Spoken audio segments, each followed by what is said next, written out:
নমস্কার। শ্রী শ্রী রামকৃষ্ণ কথামৃত প্রথম ভাগ। পরমহংসদেব তক্তপোষের উপর উপবিষ্ট।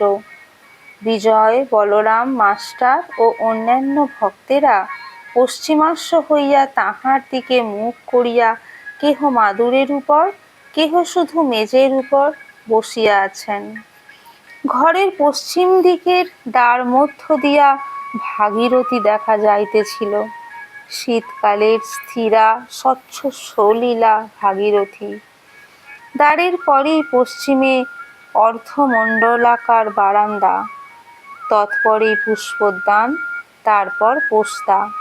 পোস্তার পশ্চিম গায়ে পূর্ণ সলিলা কলুষ হারিণী গঙ্গা, যেন ঈশ্বর মন্দিরের পাদমূল আনন্দে ধৌত করিতে করিতে যাইতেছিলেন।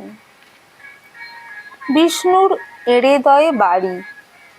তিনি গলায় খুঁট দিয়া শরীর ত্যাগ করিয়াছেন। আজ প্রথমে তাঁহারই কথা হইতেছে। শ্রীরামকৃষ্ণ বিজয় মাস্টার ও ভক্তদের প্রতি। দেখো, এই ছেলেটি শরীর ত্যাগ করেছে শুনলাম। মনটা খারাপ হয়ে রয়েছে। এখানে আসতো, স্কুলে পড়তো, কিন্তু বলতো সংসার ভালো লাগে না। পশ্চিমে গিয়ে কোনো আত্মীয়ের কাছে কিছুদিন ছিল। সেখানে নির্জনে, মাঠে, বনে, পাহাড়ে সর্বদা ধ্যান করত।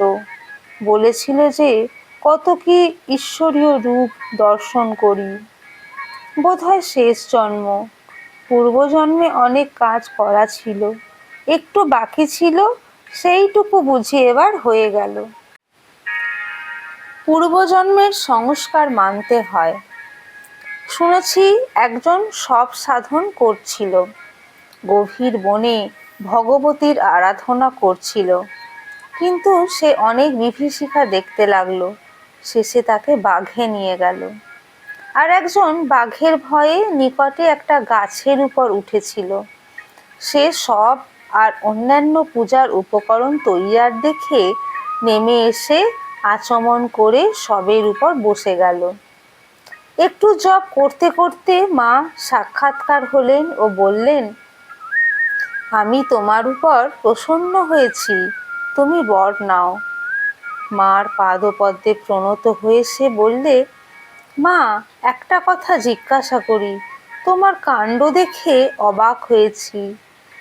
সে ব্যক্তি এত খেটে, এত আয়োজন করে এতদিন ধরে তোমার সাধনা করছিল, তাকে তোমার দয়া হলো না।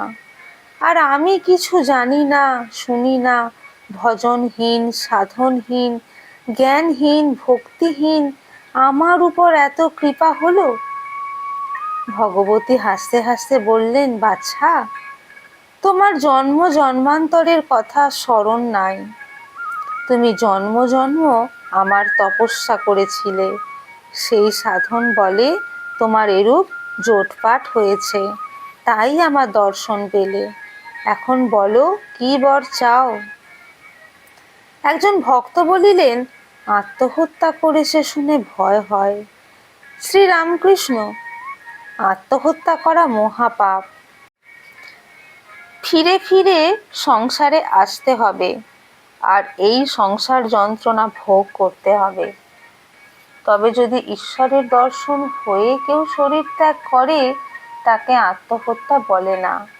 সে শরীর ত্যাগে দোষ নাই। জ্ঞান লাভের পর কেউ কেউ শরীর ত্যাগ করে। যখন সোনার প্রতিমা একবার মাটির ছাঁচে ঢালাই হয়, তখন মাটির ছাঁচ রাখতেও পারো, ভেঙে ফেলতেও পারো। অনেক বছর আগে বরাহনগর থেকে একটি ছোকরা আসতো। উমর 20 বছর হবে, গোপাল সেন। যখন এখানে আসতো তখন এত ভাব হতো যে হৃদয়কে ধরতে হতো, পাছে পড়ে গিয়ে হাত পা ভেঙে যায়। সে ছোকরা একদিন হঠাৎ আমার পায়ে হাত দিয়ে বললে, আমি আর পারবো না, তবে আমি চললুম। কিছুদিন পরে শুনলাম যে সে শরীর ত্যাগ করেছে। নমস্কার।